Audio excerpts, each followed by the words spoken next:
Hej och hjärtligt välkomna till Investerarbrevets Investerarafton special. Den här veckan presenterar vi bolag inom klimatkompensering och inom ädelmetallsprospektering. Då båda bolagen även den här gången är engelskspråkiga kommer presentationen nu att fortsätta på engelska. Hello and welcome, and if you tune in to Investerarafton special from Canada, good morning. If you watch this live, you can, as always, interact with the management directly, and you do that by writing your question into the chat list, and you can use Swedish or English. We will handle your question at the end of each company presentation. This broadcast is brought to you by Investerarabrevet.se, Direkt Studios, Scandinavian Alliance and the participating companies. Scandinavian Alliance is a full-service company expert and as such can connect any company with the Scandinavian and Northern European markets. For more information, please go to scandinavianalliance.com. So, with the disclaimer under our belt, it is high time to kick off today's presentation. First out is an enterprise that connects public market investors and global enterprises with the carbon credit markets. And here to tell us how this is doable and how to monetize this is the CEO of Klimat X, James Tensey. Hello, James. How are things in British Columbia? Things are very well. We're enjoying the summer here. Excellent. Well, James, this is a very interesting and urgent topic, I would say. So please go ahead. We're all eager to listen to your presentation. Thanks so much, and thanks for taking the time today to hear about our company. Klimat X has been in existence now for about 2 years. I've been involved in the carbon markets since about 2006. My background is a PhD in environmental sciences and then a career working both in business schools, but also working with early stage startups to develop new companies in the environmental and sustainability space, ranging from clean technology to this venture, which is focused on nature-based solutions to climate change. So we focus on the kind of very large scale solutions that we think we need to limit global temperature rises to less than 2 degrees centigrade. And perhaps the most important fact to know about our approach to developing these projects is globally 20% of greenhouse gas emissions come from the degradation and deforestation of natural systems. So what we typically see is forests being cut down in tropical areas, but there's also huge areas of land degradation where mangrove, for instance, are slowly eroded, and they play a critical role in absorbing carbon dioxide from the atmosphere.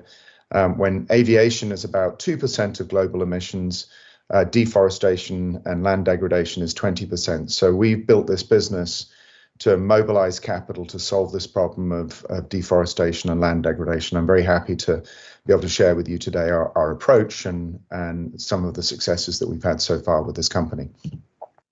Just as a sort of broad executive summary, I've personally been involved in developing over 50 million tons of credits, 6.5 million hectares of conservation and 10,000 hectares of land restoration completed to date. I'll tell you a little bit more about how these projects work, but effectively the two things that we do with our investment is we either invest capital to restore, replant native species in regions around the world where the trees grow fastest, which is typically in tropical jurisdictions, or we also invest capital to protect those existing forest areas and mangrove areas from degradation, from being cut down. And that's the sort of simple part of our model. We either plant trees or we protect them. In a tropical ecosystem, those trees will absorb 10 to 15 tons per hectare per year. And if we avoid emissions from, let's say, degraded mangroves or the loss of mangroves, in 1 year we can save 400 to 600 tons per hectare of emissions.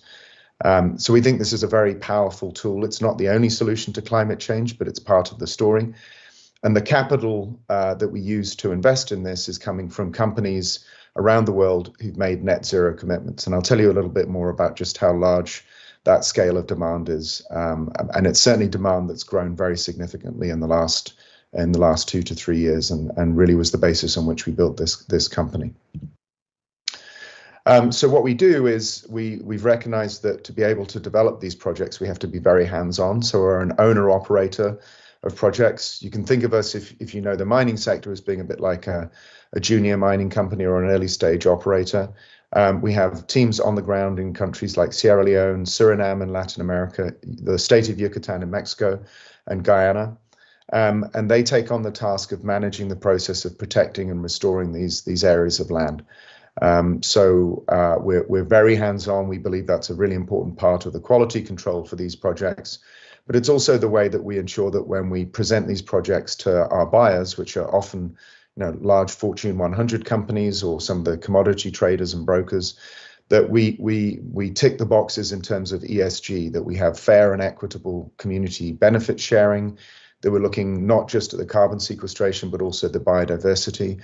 And we're doing this because the buyers of these credits in the markets are looking for that kind of quality control. Because ultimately, the reputations of many of these companies are tied to how effective they can be at reducing their own emissions under their net zero commitments, but also how effective they can be in meeting these net zero targets through these carbon credits. So we focused on being very high quality, very committed to long-term ESG and to revenue sharing and benefit sharing. And in places like Sierra Leone, the impact of our investment into these rural areas where people live on less than $1 a day, the benefit that they receive from renting the land to us, from being hired, and from being supported, and the restoration of the landscapes around them has a huge social benefit as well in terms of the projects. In terms of how we sell these projects, we develop and de-risk them using our own equity, and then we find buyers for the projects, usually before we've actually done the planting work or the restoration work. And this is very similar to the way other resource sector companies work. You would never build an LNG plant, you'd never build a solar facility, a solar utility, unless you knew you could sell the electricity that you're producing or the gas that you're producing. And we take the same kind of approach in the resource sector. We de-risk and develop these projects to the stage where we can secure pre-purchase agreements, and that capital then helps us to invest into the projects, knowing that we have a guaranteed buyer. So our first announcement in April of this year, less than 12 months after we started, was that we'd secured a contract from a Fortune 100 company. That company is paying $2.5 million up front to secure carbon credits. That's the remaining capital cost for our first 5,000 hectares of restoration in Sierra Leone. And they also have an option to purchase the remaining 20,000 hectares, production from the first 20,000 hectares. So from an investor's perspective, the equity at risk in our business model is the $2 million that we spent getting the land to the stage where we could sell it. And then we're using our buyer's capital and other sources of non-dilutive finance to actually implement the project. And that project, that first 5,000 hectares, based on our initial $2 million investment, should generate somewhere around $110 million over the 30-year lifespan of that project. So our return on equity, alongside doing the right thing and being an ESG company, our return on equity from an investor's perspective is very, very attractive. We have a world-class board based here and in the UK. Myself, CEO and director, Neil Passmore, who's active in the business as well, based in London. Ibiome Akinjide, who's based a very senior lawyer with Fasken Martineau, also based in London, and Celia Francis from Silicon Valley tech companies, also playing a role on the technology side. In addition to that, in the executive team, we have Matt Romer, our CFO, and then Kev Godlington, who was the founder of all of the operations in West Africa, established the largest sustainable palm oil producer in Sierra Leone, has been very active in the country for over 20 years and leads all of our efforts in Sierra Leone and in the surrounding countries. This slide has a lot of information, and I should have mentioned the slides. All of these slides are available on the website, and I'm also very happy to hear written requests and emails afterwards to circulate this. But this slide is really important for understanding where the demand comes from. Companies around the world have become impatient with the pace at which governments are reducing their emissions and meeting their carbon and climate goals. And many companies have, under pressure from shareholders, have decided to make net zero commitments themselves.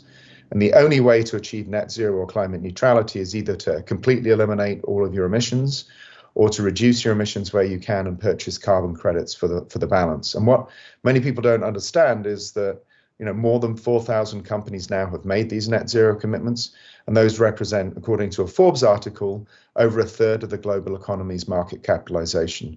So we expect to see this market grow by 15-fold by the year 2030 and continue to grow to be close to between a $30 and $50 billion market by 2035. And it's currently around $1 billion. So the opportunities for growth here are exceptional.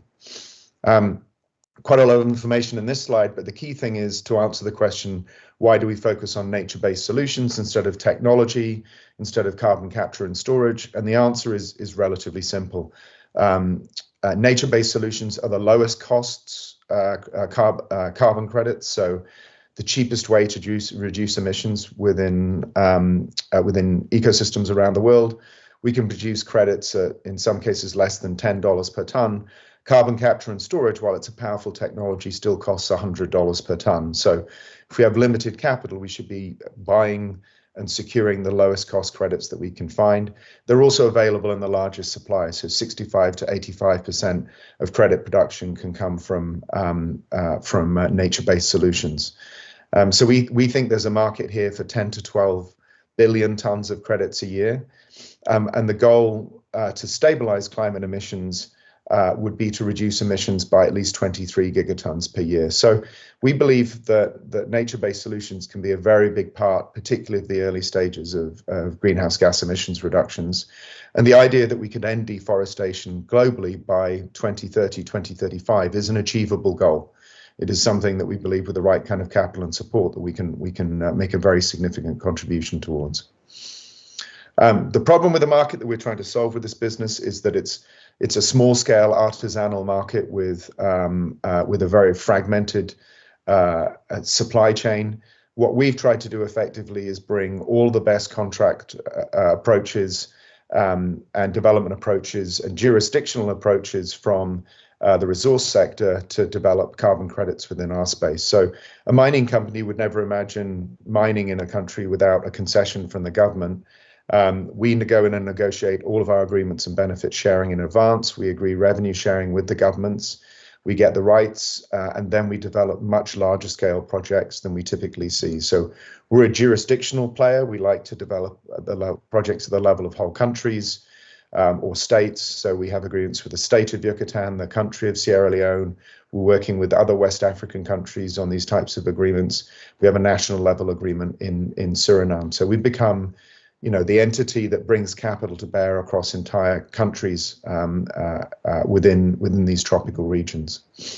To give you a sense of the scale of some of the precedent transactions, Delta Blue Carbon producing 350,000 hectares of carbon credits a year, 142 million tons over the project's lifetime, and selling credits at around $29 per ton. Wildlife Works, funded by Hartree Solutions, we've committed $200 million to project development.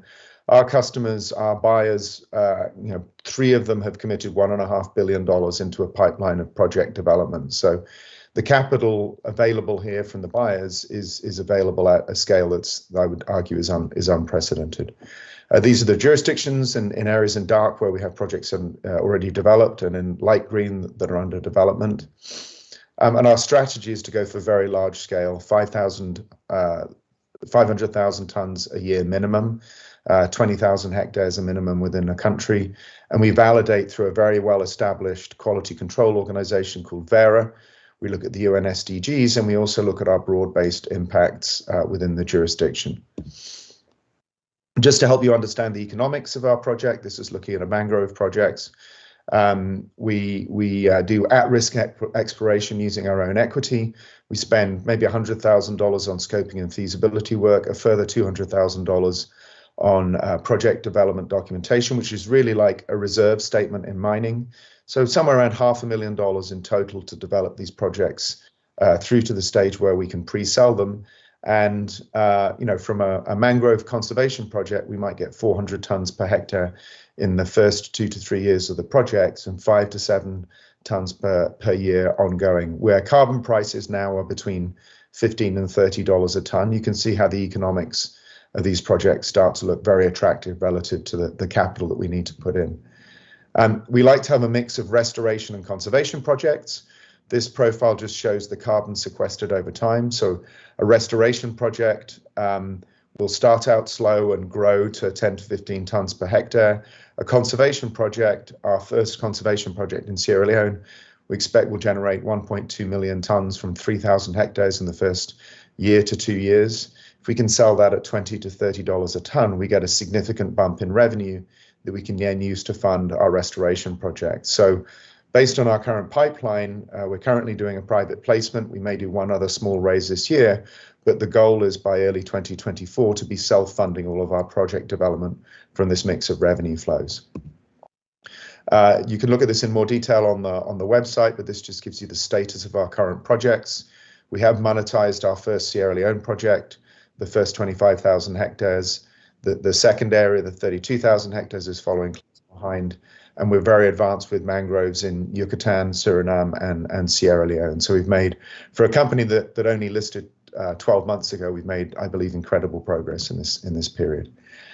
This gives you a sense over 10 years, and again, you can look at this in a bit more detail in the deck of the growth of our pipeline.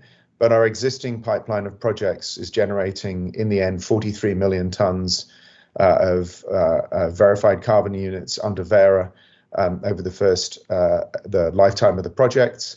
We don't include within this Suriname yet because it's a very large scale project, but from a standing start to 43 million tons of credits in a year, we believe is very impressive. And then just briefly at the end, each of these profiles will give you a view of the project IRR, the scale of the projects we're working on within each of these areas, and a little bit more detail for your benefit, just to understand how these projects grow and evolve. We like to see target IRRs over a 30-year project of at least 15%. Our revenue assumptions are very conservative, so we use the middle of the range of revenue projections for these businesses. But you can see again a lot more material on our website with site visits and project materials there, just the scale of each one of these projects across these regions. And then finally, just worth mentioning that we do look to diversify our revenue streams. So in Guyana, in the eastern part of South America, we also own a coconut water plantation that generates revenue alongside carbon credits. In some project sites, we might look at nut harvesting or small-scale timber harvest as well.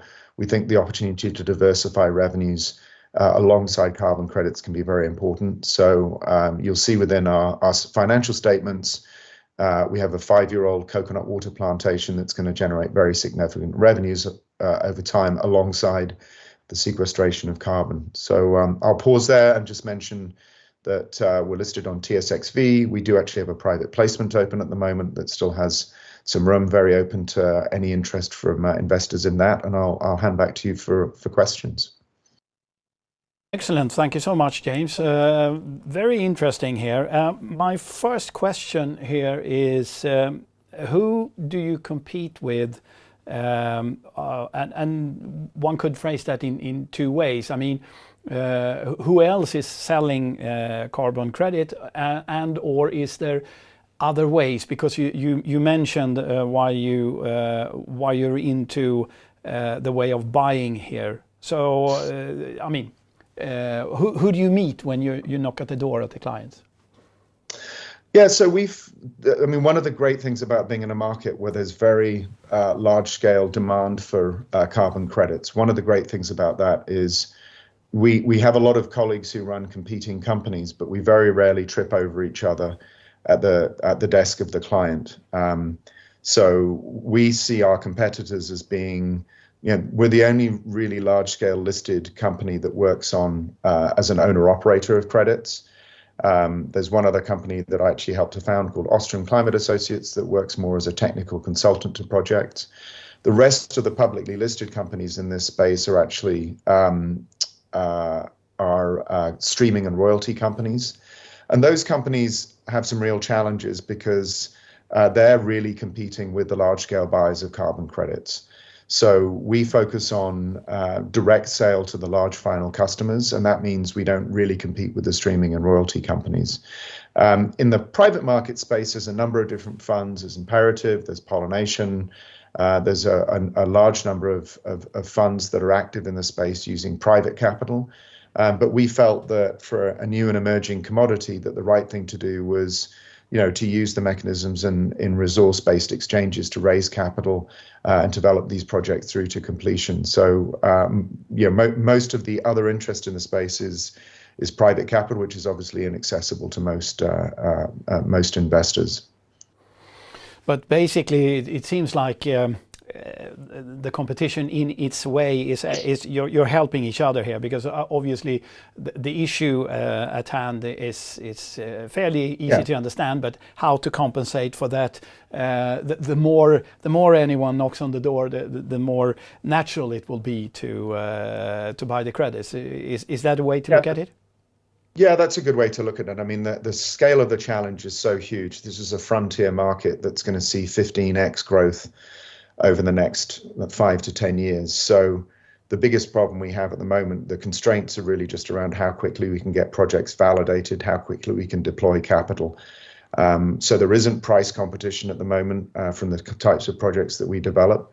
And any high quality project developer that has sort of owner operator status will be able to find buyers for their projects. I mean, the large oil and gas companies have $500 million each assigned to project development within each of these areas. So that isn't the problem. And in fact, the flight towards quality means that where we see other partners, other competitors who are also very high quality, we tend to collaborate in making sure that we set the highest possible bar for these projects. And if I rephrase the question and then just let us focus on the listed ones, who would be the peers and in which group would you be? Are you a real estate company? Are you a commodity company? Well, obviously you are in any way there, but where would you like to be compared in a list? Yeah, I mean, I think if you think about things like early stage battery metals, where companies are, in the early stages of growth of the lithium markets, you had development and exploration companies that were breaking into new frontiers in those areas. I like to be compared to those. We are an owner operator. We're not an intermediary. We don't invest in projects unless we have direct control over them. So we're an owner operator, early stages within the resource sector. So there really isn't a direct peer. The indirect comparisons to the royalty and streaming companies would be companies like Carbon Streaming and Base Carbon. The difference there is, they have streaming agreements. They don't own the projects themselves. They fund other operators. And we just think that in this market that you need a much higher level of quality control to satisfy the demands of the large final emitters and buyers. And how do you find your clients? Obviously, you mentioned this Forbes article, but do they find you or do you find them? And basically, what I'm looking for here really is, do you need a large sales force, or how does it work?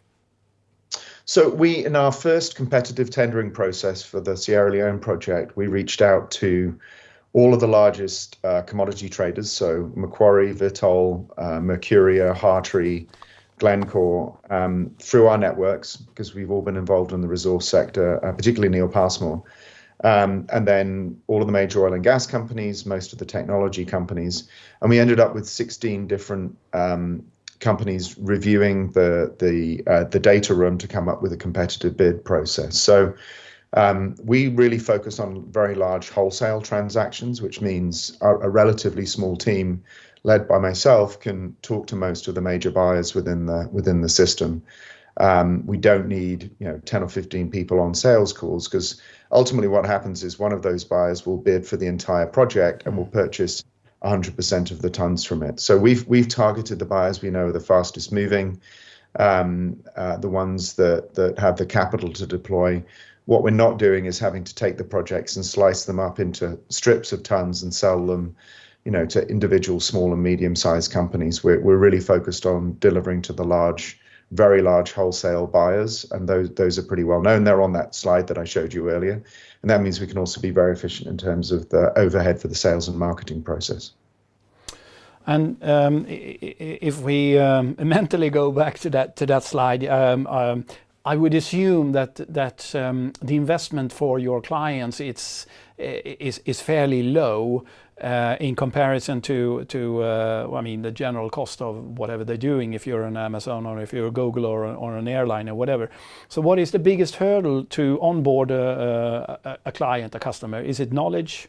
Actually, the thing that's taken the most time has been, we have, the clients that we worked with increasingly have particular procurement requirements, design requirements for the project. So they want to modify the projects to fit exactly to their needs. And then when you're a small company working with a large corporate, it takes time to process payments. It takes time to process legal documentation. The larger companies tend to be less efficient in my experience, and the smaller companies are probably a little bit more agile. So that's been the biggest source of delay. We had a very competitive bidding process for our first project, so there's no lack of interest. But the conversion from winning that bidding process in February through to the first payment, which took till early August, that was really the biggest delay for us. But once we have a binding contract in place, it's all just the mechanics of working through it. So it seems like it's, the method is there and it's more to come in that way. If we look at the other way, we look at the commodity as it were. What is the biggest hurdle to get the areas, the acres, the mangroves and the forest? Yeah, the forest areas in the places we work tend to be simpler because they're privately owned. They're owned by smallholders, and that takes a lot of work in the field. But the contract mechanism is relatively simple. It's a 30-year lease on that land. Mangroves are almost always more complicated because they're coastal zones that are often managed by the federal government or the state government, or in some cases the ownership is ambiguous because they're not land that's typically productive for farming or for rice paddies or anything like that. They're typically a kind of in-between zone. So in Yucatan, we've had to spend most of the last year resolving constitutional land title and land ownership issues there, working with the federal and state governments. Because ultimately, if we invest $25 million with our partners into Yucatan, we need to know that we have ownership rights in those places. So it varies by jurisdiction. In Suriname, we have a mandate signed by the president and the Minister of Environment to look at mangrove areas and to help us secure land title over those. So once we have those land title rights, we have the carbon rights, and then we have something that we can sell. Okay, and I noticed there were no areas in the northern hemisphere, and I believe that is more regarding the speed of the trees growing, or? Yeah, it's mostly just if we're going to deploy capital, trees in tropical areas grow 3 times faster than they do in temperate areas, in northern areas. But it's also in working in Canada for the last 15 years. You have large landowners with lots of capital, and you have large buyers with lots of capital. And as an intermediary that's trying to deploy investors' capital, we don't add an awful lot of value in these jurisdictions. They can do a lot of the projects themselves with technical consultants, whereas in countries that have barely finished mapping their forest areas, we add a huge amount of value through our work. So it's partly the growth rates. It's also partly where we can have the most impact. Okay, and if we look at the speed of the company here and the board and the management, you have a very impressive board and management team, I think, with matching skill sets. How did you attract the team, and do you have skin in the game? Do you own parts of the companies? Yeah, the three of us, myself, Kevin, Neil own almost 35% of the company. Neil and I had worked together previously on some other projects. Part of the founding board helped to bring us all together, but we knew we had overlapping experience. We knew we could work together. So myself, Neil, and Kev really vended in and developed the initial assets to the project, and then we've added in Suriname, and we'll add in another West African country later this year. And we're a very agile team. We only actually have 7 employees full time. The rest of the team is all managed under consulting and contract relationships. So we're trying to be a very efficient, low overhead asset manager. And all of us are used to just, I mean, we just get on with things. We're focused on kind of execution and working and getting things done, and that's how we've been able to move so quickly in this space. Okay, and the next data point from you, that would be? The next releases will be around the closing of our private placement in early September, announcements related to the Sierra Leone and Suriname mangrove projects, where we have the draft documentation. We're working on a new technology platform to basically support traceability of carbon credits all the way back to the initial smallholders who control and own the land. And yeah, we've released our roadmap and been very busy working on that for the last couple of months. And my final question here is, are you for sale? I mean, if you're the British Petroleum of the world or the Googles, wouldn't it be easier to have you as a fully owned subsidiary? That question comes up from time to time. I mean, most of those companies focus very much on their core businesses, whether they're really ultimately oil and gas companies. They're not carbon credit companies. So we're in their supply chain. There have been precedents where they've been purchased. BP certainly bought a company last year that was distressed. But we think it's more likely if we were to be acquired, either we will drive an M&A process, which we have considered, or it would be one of the large commodity traders would look at us as a target, because then they control the pipeline for their customers. But I think we're a little way away from that. There are definitely consolidation opportunities in the sector that we're always exploring. Right. Thank you very much, James. Extremely interesting. And as you mentioned during your presentation, if there would be any more questions, you're happy to take them. And one would find your email address on the website.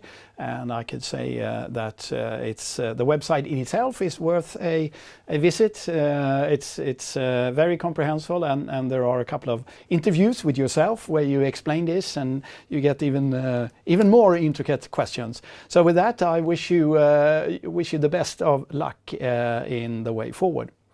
And we will now, yeah, my pleasure. We will now take a short break while we sort out the technicals for the next presentation that will start as soon as possible. So see you in a bit. Thank you.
Teknikens under har vi kopplat upp oss till nästa gäst och vi kommer även den här gången att fortsätta på engelska. So welcome back.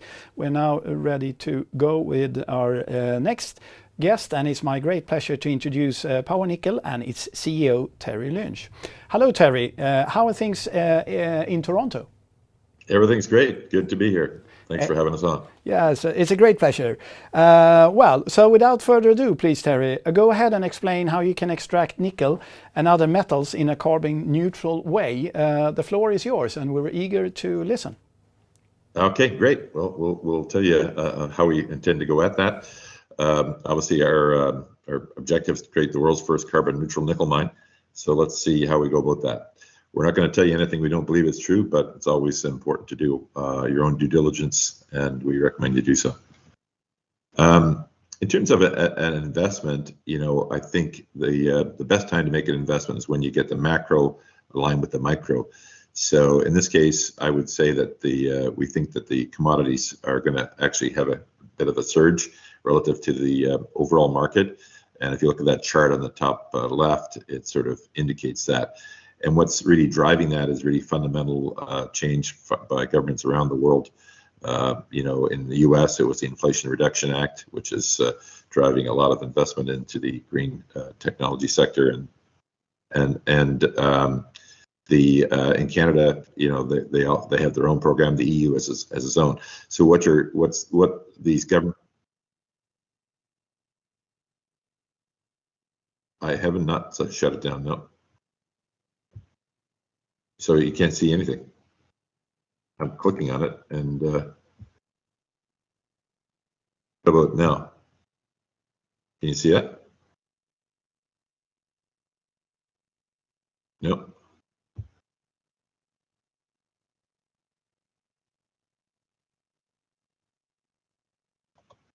Okay. Okay. Do I need to try sharing again, I guess? Okay, I'll stop sharing, I guess. Jesus.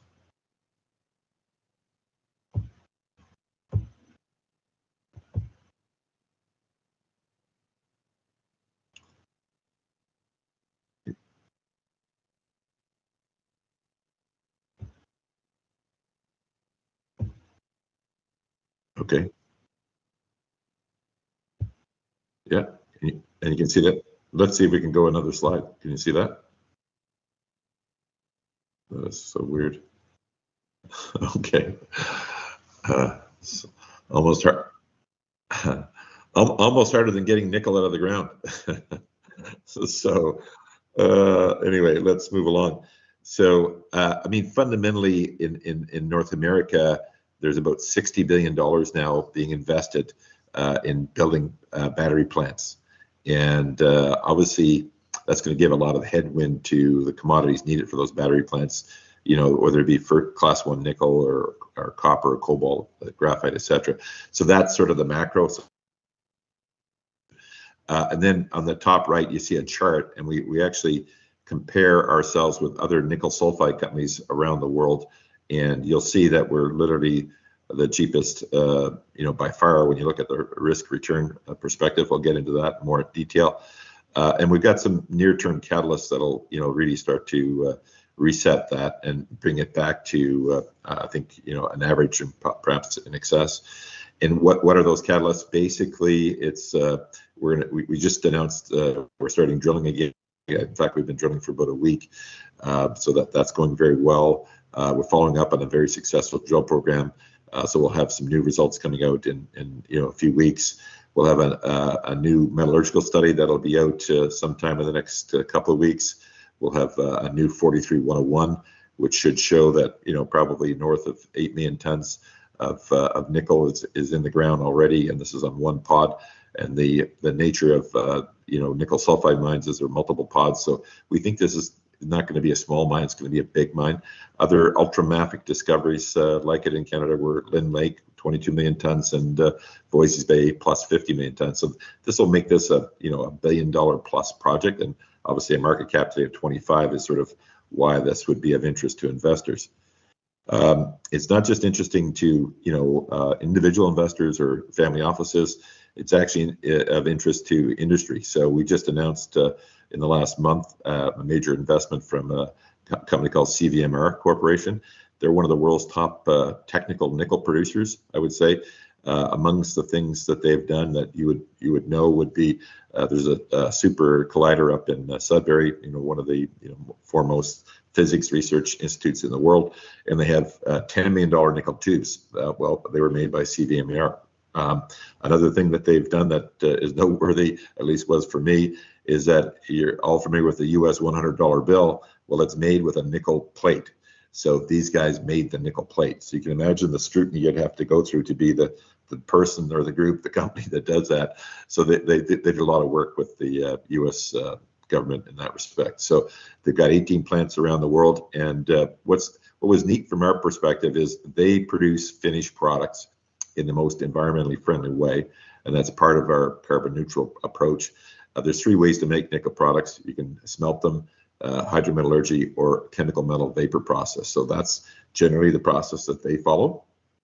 And the neat part about that is it also delivers a higher value add product. So they're making, powders and anodes and nickel wire in specific shapes that are generally, as you can see on the chart on the right, yielding a lot higher revenue per ton.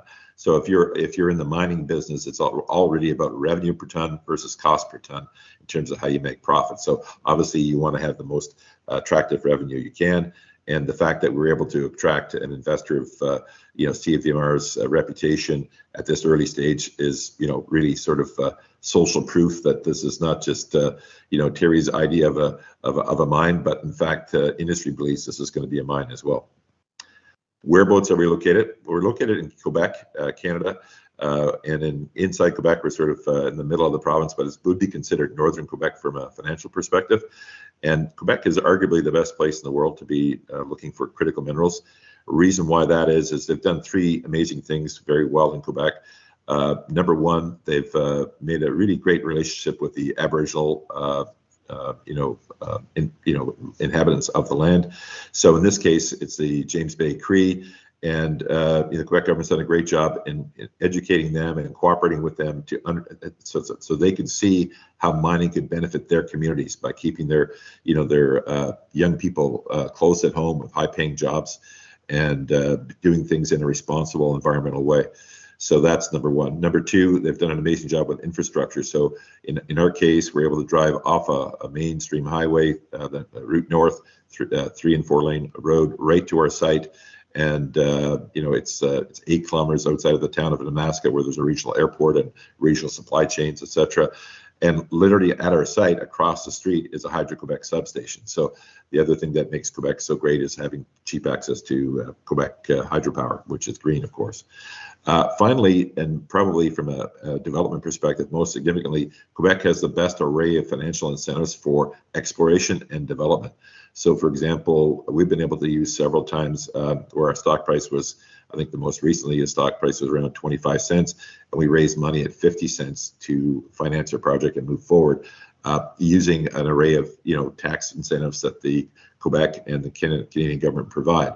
So it works out really well for our shareholders, obviously less dilution, but for the investors, it works out great as well. And it's not just Canadian investors that can take part of this, because in this case, while the company received the money at 50 cents a share, the investor actually invested the money at 25 cents through a process that we could obviously educate you on. And that investor could have come from anywhere, could have come from Sweden, could have come from the US, could have come from Switzerland, etc., and many did. So in this case, it's a great way to fund the company with a non-dilutive package. And now they're doing the same thing on the development. So in the recent Canadian federal budget, a 30% tax credit was provided to build a critical mineral mine, and in Quebec, a 25% tax credit. So literally, 55% of our cost to build a mine is going to be paid for by the government tax credit. So pretty amazing package of goods. We talked about building the world's first carbon neutral nickel mine, and obviously we're doing it for environmental reasons, but we're also a public company, so our mission is to create value for our shareholders. So we're doing this also because we know that cleaner nickel will yield higher prices. industry expects somewhere between $1,500 to $2,000 a ton more for clean nickel versus what we call, heavy, dirty CO2 nickel. And generally, you would measure that by the energy you need to process the nickel, turn it into a finished product, and just how that energy is produced and how much of it you need. So we're lucky in that we've taken a number of steps to sort of start this process. We offset our drilling by using Verra certified credits to offset any drilling expense we have, which is basically using diesel to power the drills. Obviously, we'll be utilizing the green hydropower from Hydro-Quebec to run an electric mine. The environmentally process itself, in terms of the process, will probably be the chemical metal vapor process, which is by far and away the most environmentally friendly nickel processing approach. And we have an ultramafic deposit, so the tailings naturally sequester CO2, and there's some things you can do to enhance that in a great way. So we think that that this will be part of the process, and probably there'll be a recycling element to it as well. So we think with all this, we'll be able to deliver the world's first carbon neutral nickel mine. All the environmental objectives aside, it won't matter if we don't have an ore body. Now, luckily, we've been blessed with, I think, a great ore body, and we're really starting to show the world this. It started off with a historical, 43-101 that we had acquired this project, or 80% of it, and had 3.1 million tons of about 1.6% nickel EQ. And then we reeled off a series of drill programs that substantiated this historical resource, and will now allow us to update to a new one. So this was the first 8 holes that allowed us to go and where we could see where we had effectively proven up the historical resource and expanded it to about 4 million tons. And then we went forward with a number of impressive drill results. This 2209 right in the middle of your screen was over 40 meters of 1.6% nickel out of a top 5 hole of nickel. And you'll see, without getting into great detail, but almost half of our holes, or more than half, are containing 1% nickel, which is very high grade. We followed that 150 meter step out hole with 2209 with another one that was just a little bit east, about 90 meters east. It was almost 10 meters of 3% nickel EQ. And then we followed that up with 16 meters of about 1.6%, another 80 meters east of the previous hole. And then we went a little bit in fact, we went west on those last 2 holes, and this one was east, was another 50 meters of about 1.5%. So pretty impressive results. And this is sort of what we call the pathway of the river nickel. So you can see it's quite a winding, thing, an ore body. And it's pretty interesting that, if you miss one of these twists and turns, you miss a lot of nickel. And obviously, it's pretty important to do that. To gather it all, that gives you a sectional overview of about a 1 kilometer stretch. And the neat thing about our nickel is that this was all found on NISC Maine, and nickel sulfide projects around the world are basically, they call them a string of pearls. There's never just one ore body. There's always multiples, at least in the history of humanity, really. Any nickel sulfide mine that got in production has always been made with multiple pits or multiple pearls. We think it's going to be the same here for NISC. And we did some interesting exploration. We stepped out 5.5 kilometers to the northeast, and we had an amazing discovery there, almost 8 meters of 1 ounce PGMs. We're still exploring the depth there, and that'll start again in about end of September for that particular hole, because it's more of a winter target. But we did airborne EM all the way up there, and we've also augmented with this new technology called the ambient noise tomography. And ambient noise tomography is basically souped up seismic.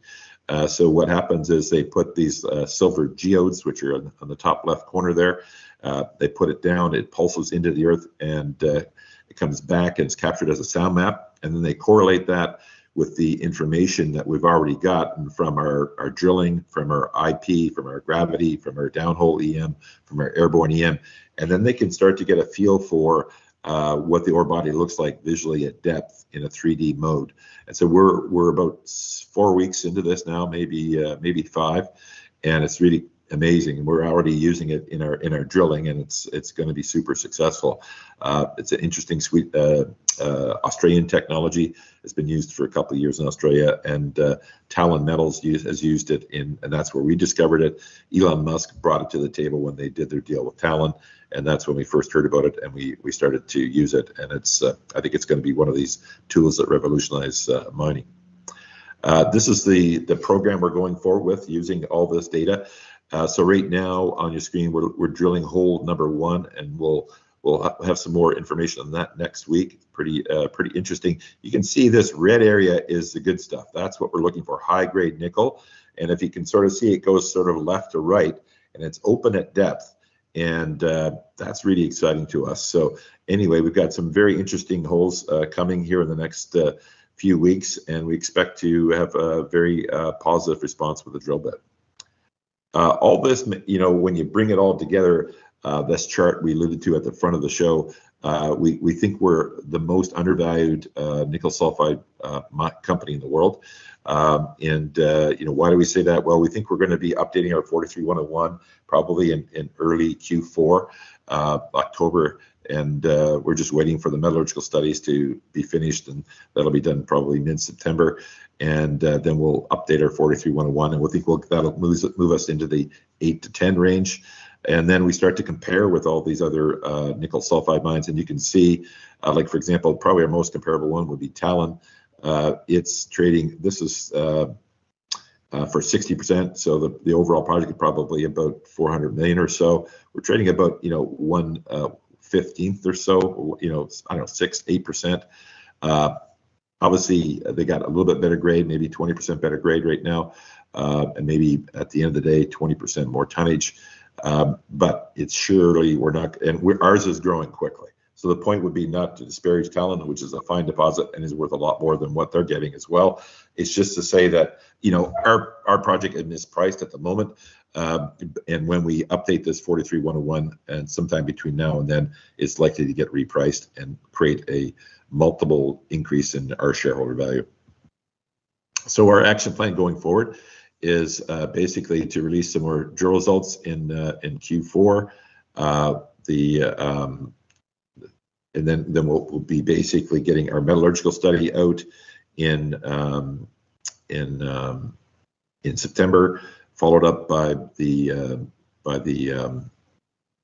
43-101 in October, and then drill results will start to come out in October as well, and we'll keep on drilling those. We recently, as we talked about at the outset, we talked about doing a PEA or better. Well, as it turns out, with CVMR in tow, we expect to have a feasibility study that will showcase to the world in H2 of 2024. So a lot of things happening at NISC, and we expect that to create some value for our shareholders along the way. In addition to the nickel story, one of the things that we've decided to do to basically realize on better value for our shareholders was to spin off our copper gold subsidiary, Consolidation Gold and Copper. And it has two really interesting projects in British Columbia and Chile. In BC, we're in the Golden Triangle, one of the more prolific geological trends on Earth. This project is Mount Rainy. It overlooks the town of Stewart, which is literally at the heart of the Golden Triangle. It's never been drilled. Half-ounce gold at surface, 3 different areas. Just north of us, if you look at this area here in the red, that's Scotty Resources, one of the brighter spots in junior golds. And there's a strike point just below us here. Ascot is building a mine right here. So very interesting area. We expect, this is sort of, what would we get as a value? Probably somewhere in the 10 to 15 million range is what we expect this would roll out at. And, that would, probably 75% would be kept in Power Nickel, 25% would be dividend to our shareholders, creating value from them out of the gate. In addition to the BC project, we have a number of fine projects in Chile. And what's interesting in Chile, if you look at this is a desert environment. And the desert is a very tricky spot to explore in, primarily because there's a mineralized limestone called caliche, and it sort of obstructs the gravity signals, and it makes it tough to get a regional understanding. Well, the ambient noise tomography actually sees through that, so that could be a revolutionary new way to explore Chile. So we're excited about passing that along. In addition to all this, we have a royalty. We're currently in the process of selling. We expect we'll get sort of in the $5 million range for this. It's basically an ore grade copper moly project that's owned by Teck. We expect it to be put in production in the next probably 5 to 10 year range. And it's obviously it's a grade of 100 million tons already of about 0.4%. It's actually probably a little better than that now because of the pricing. And the super gene is yet to be discovered, so a lot of upside there. Management team is basically pretty lean. It's myself, and we've added just a couple of new partners here recently, and I have to update this slide. VP of Exploration was the man who modeled this deposit, Quebecer Ken Williamson's done an amazing job. But our board owns about 4% of the company. Myself and my family own about 20%. Our core shareholders, Critical Elements, the Stern family, and BT and Palace also have significant ownership positions. So this group owns about 50% of the company, and the last two financings we've taken down about 70% of the financing. So obviously we believe in our company, and we're investing in it directly ourselves. So to wrap it up, basically we've made a major nickel sulfide discovery, trading at a deep discount to the peer group. We've got a significant investment from CVMR, which is going to help fund our feasibility and give us guidance on how to build the world's first carbon neutral nickel mine. We've got a heavy string of news happening. It's metallurgical studies, it's ambient noise tomography reports, it's updated 43101s, and it's drilling. We're drilling on a 15,000 meter program right now. Expect to add a second drill there in September to drill the PGM discovery. We expect to find new pods, and we expect this thing to grow in size to certainly be a Lynn Lake, which is 22 million tons, and possibly get to Voisey's Bay, which is plus 50. We're in the battery metals sector, which is super hot and obviously lucrative. With the spin-off, it's got excellent potential. But being located in Quebec, we've really got the best of all worlds in terms of financing, both the exploration and the development. So that's the Power Nickel story, and happy to answer any questions you may have. Well, thank you so much, Terry. Very interesting here. I will just start with one question here, and that is obviously being in Toronto, Quebec makes a lot of sense. But Chile, how did you end up there? Well, in fact, we were in Chile first. We used to be called Chilean Metals. So when things got a little shaky in Chile geopolitically about 3-4 years ago, we sort of were concerned that it might possibly go Venezuela, and thankfully it didn't happen. But nonetheless, it was a risk factor for a while. And as a prudent manager of capital, we just felt we couldn't invest any more capital there. And then that's when we bought Golden Ivan, our BC project, and then obviously through a connection I had with Critical Elements, which I had been an investor in, I discovered they had this nickel project, NISC, and that's when we made the acquisition of NISC. So you have equal knowledge about Chile as you would have in Canada. Would that be the right way to understand? 100%. Oh. And could I just expose my ignorance here? Because when I went through the presentation, I saw these ANT or ambient noise tomographic, and it gives me some satisfaction that you mention it as a new technology. How many of your competitors are using this? To our knowledge, in the nickel space, just Talon Metals at the moment. And they've, I think, discovered a new area as a result of it, and we certainly see it adding to our exploration potential. It's used quite a bit in Australia, West Australia. They've certainly made discoveries in the lithium and in the copper in the West Australian desert. So pretty tough environment to work, and it's been working there. And that's ultimately where I think my understanding was Elon Musk sort of brought it to the table for Talon. And he actually put the satellites in the sky that fleet space technology uses to provide this service. So that's very interesting, because if we look at the peer group and the value gap, do you think that the market has understand the technology advantage that you are sitting on? Yeah, no, clearly they don't, and they'll only probably get it when we reel out more great drilling news, which is coming. So, I mean, the reality is, from an investor perspective, what's fantastic, if I was an outside investor, is that I'm looking at this deal now, and you look at, like, we posted all of our drill collars and assays and azimuths, so people can model this themselves, and we actually put our model up there. So we don't, there's a lot of good technical people out there, and obviously, somebody like CVMR would have modeled this mine before they made the investment. So they know how, robust this ore body is, and we just don't know how big it's going to be. So are we amazingly undervalued right now? Yes.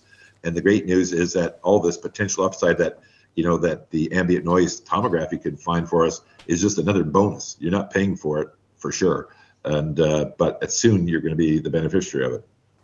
Interesting there, and that's a good segue to one of the questions here that I have. Given the nature of your company, where you are in your stage, what is the biggest cost for you? What is the biggest cost item? The biggest cost item is clearly the exploration. So the drilling. The drilling is probably about $200 a meter all in with assays. But by the time you factor in your exploration teams and deployment and G&A, it's probably closer to $300 a meter, if you look at it, in a whole perspective. So that's, we keep our G&A very lean, and we plow the money in the ground, because that's really where you create value. But now we're getting to the stage when you're starting to get into feasibilities and things like that. Well, you start to get into permitting, and then you just have to have more, some more G&A to support advancing the thing towards becoming a mine, which is ultimately where the really big win is. And forgive me my ignorance here, but would there be any difference as regards to feasibility process between Chile and Quebec? Nope. There's basically two elements to a feasibility study. One is, how big is the ore body, right? So that's always a big part of it. And how would one mine the ore body in an efficient, both environmentally improved manner and from a cost perspective. And then the other question to answer is, how prolific is the ore? How much of the ore can be used to create value-add products, whether it be nickel or copper, cobalt, palladium, platinum, etc., iron even here. So that's really the questions that will be answered in this feasibility study, and there'll be a cost associated with getting those answers, and a cost associated with having to build the plant, and then there'll be a revenue stream, and then you'll basically, at the end, what every feasibility study shows is a net present value at some discount rate, and then an internal rate of return. And so we would expect, with a nickel sulfide mine like this, that would be certainly, I would believe will be north of 50% IRR. And, with this ore body, the way it's growing, I have no doubt that this will be a $1 billion mine at the end of the day. Now, this is Terry, who he and his family own 20%. So obviously, I've got colored glasses on, but I see the positives. But I believe it's really coming out in the science, and soon everyone will see it.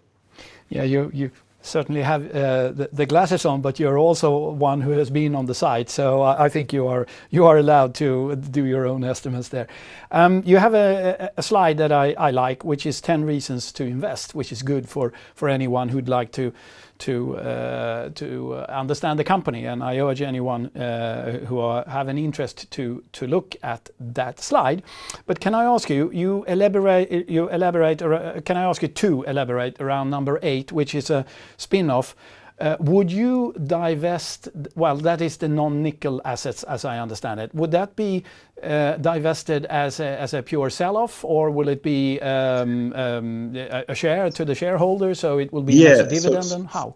Yeah, it will be done through a plan of arrangement, and basically what will happen is in that new company, we'll fund it separately, so we'll raise a couple $1 million separately, we think in the $10 to $15 million range. And the balance of the other portion, call it X, 75% of that would be retained by Power Nickel for later spin-off to our shareholders, and 25% would be spun off as effectively a return of capital to our shareholders. So it wouldn't create tax for them, we don't believe, and that would be effectively a nice bonus. And then every year we would spin off that, so that over 3 years the shareholders would get the entire entity. I mean, there could always be some circumstance where somebody comes in with an over-the-top cash offer for our piece that would again just come into the cash coffers of Power Nickel, which would benefit our shareholders. So we're doing this so that we can monetize this for our shareholders, so they can see value and see it right out of the gate. And one follow-up question here on this one: what is the end game then for Power Nickel here? Would it be would you start to extract, or would you sell the assets? If you'd asked me a year ago, I would have thought it would be traditionally prove up a resource that it's mineable, probably take it through PEA and a pre-feasibility or something like this, and then we'd sell it. That's typically what happens to these junior mines. However, there's a changing game in nickel because of the changes in the world. So now we have people like CVMR Corporation, who obviously I'd never even heard of them until we got introduced to them and we approached them, nor would I, because they were a super large private company. But they need a new class 1 supply of nickel to continue to grow their business. And they have the capabilities. They've got 18 joint ventures around the world where they basically have built the mines and the refining facilities, and they run them.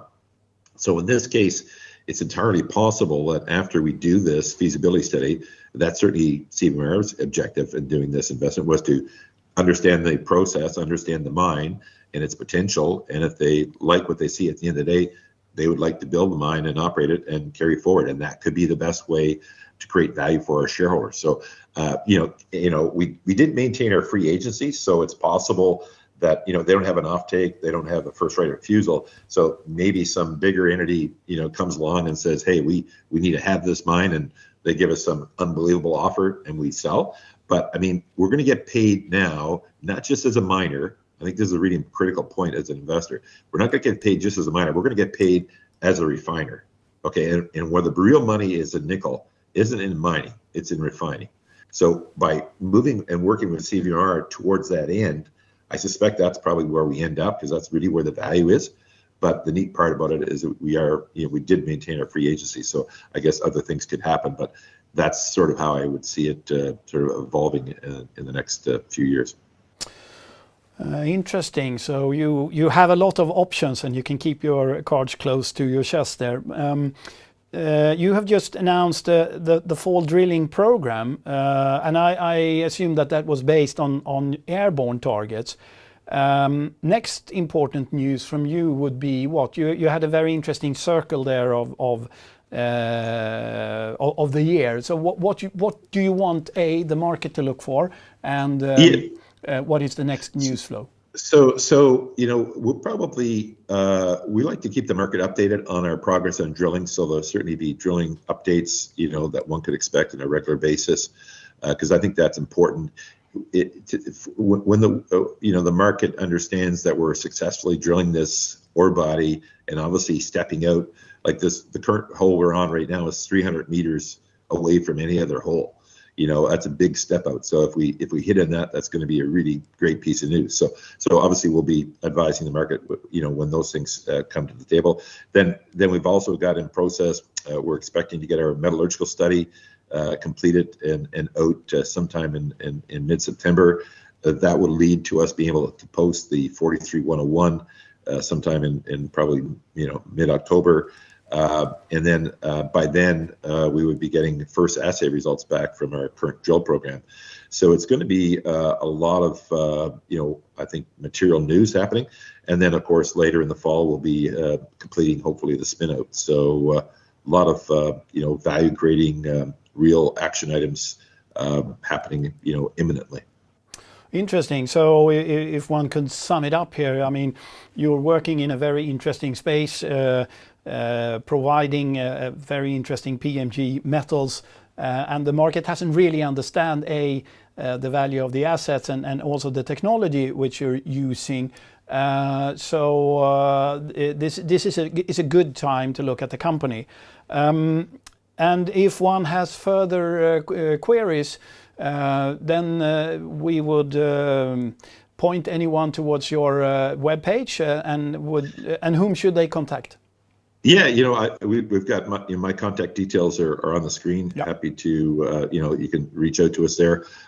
We've recently hired a new VP of Investor Relations, Duncan Roy, and Duncan's a very competent, very experienced investment professional. And, either one of us could get back to you. And we run a pretty transparent operation here at Power Nickel. So it's pretty much, what you see is what you get. So we're happy to engage with shareholders and interested investors as they do their due diligence process. Excellent. Very fascinating. So we thank you for that, and we're looking forward to follow the process and the stock. So with that, I will switch on to Swedish. Och jag tänker tacka alla som har tittat och ställt frågor, och på återseende nästa vecka. Tack ska ni ha, och hej hej.